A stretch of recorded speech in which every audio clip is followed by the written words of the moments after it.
अस्सलाम वालेकुम दोस्तों, आज हम एक नया मौजू लेकर हाजिर हुए हैं। आज का जो मौजू है कि बाद रूस्टर बर्ड जो है, लोग ट्रेनिंग जब कर रहे होते हैं तो अक्सर उनको एक मसला दरपेश आता है कि उनके जो रूस्टर बर्ड्स हैं वो साबित दाना निकालना शुरू कर देते हैं। बाजरा एज इट इज़ बाहर निकल आता है जैसे वो उसको खिलाते हैं, और 1 से 2 दिन के बाद आप देखते हैं कि वही मुर्गा जो है वो आहिस्ता आहिस्ता कमज़ोर होना शुरू हो जाता है, बदआदात में मुब्तला हो जाता है कि यानी कि वो अब जो अपनी बीट में दाने होते हैं उनको खाते खाते फिर बिठे खाने लगता है। तो इसका इलाज क्या है और ये होता क्यों है? जब भी इनका मैदा जो है या अंदर से हीट करता है या अंतड़ियों में सोजिश होती है आंतों में, तो नतीजे के तौर पर वो पहली इलामत यही है कि मुर्गा जो है वो साबित दाना निकालता है। आप अर्ली स्टेजेस पे अगर इसको पकड़ लें तो ये 1-2 दिन का काम है। करना क्या है, आप पहले दिन आपने उसको आधी गोली जो है इंटॉक्स की खिला दें सुबह। अगर शाम तक वो ठीक हो गया है तो ठीक है, वरना बाकी आधी गोली जो है शाम को दे दें। अल्लाह के हुक्म से एक ही गोली से ये मसला ख़त्म हो जाएगा। फर्ज करते हैं कि नहीं हुआ, कोई ज़्यादा इन्फेक्शन थी, तो तब क्या करना है? तब ये करना है कि आपने एक शरबत जो है मिलता है सेंगोबियान, मेडिकल स्टोर से ले लेना है। सेंगोबियान, एक शरबत फ्लैजल ले लेना है, और एक शरबत जो है लिंकोसिन ले लेना है। ये तीनों शरबत जो हैं 1-1 सीसी सुबह और 1-1 सीसी शाम को 4 दिन मुर्गे को पिलाने हैं। अगर इन टाक से मसला हल ना हो तो इनसे मैं आपको गारंटी देता हूं कि ये मसला हल हो जाएगा।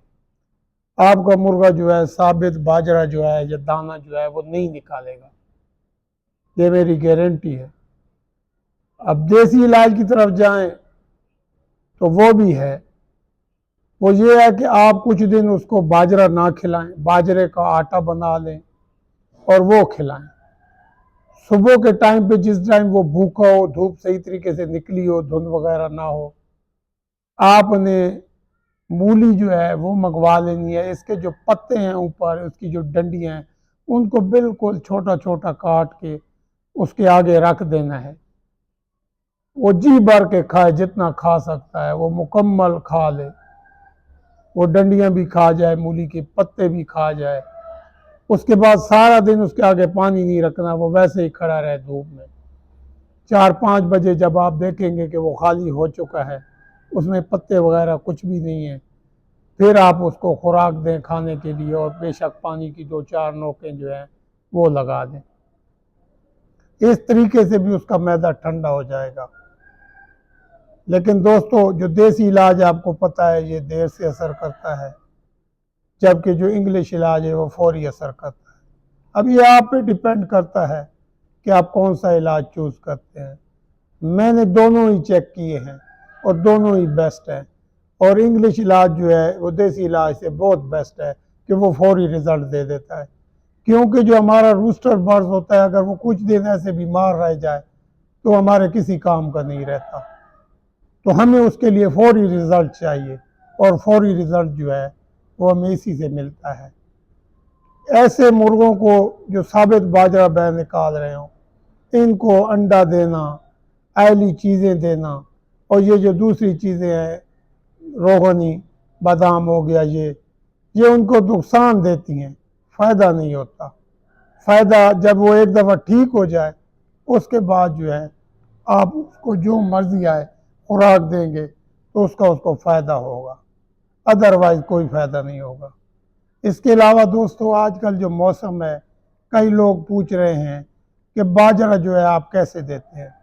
इन दिनों में हम बाजरे को धो लेते हैं, और धोने होने के फ़ौरन बाद जो है उसको कपड़े पे रख के धूप में रख लिया, या जैसे अभी मैं यहाँ पे बैठा हुआ हूँ बरामदे में, यहाँ पे रख के इसको सुखा लेते हैं।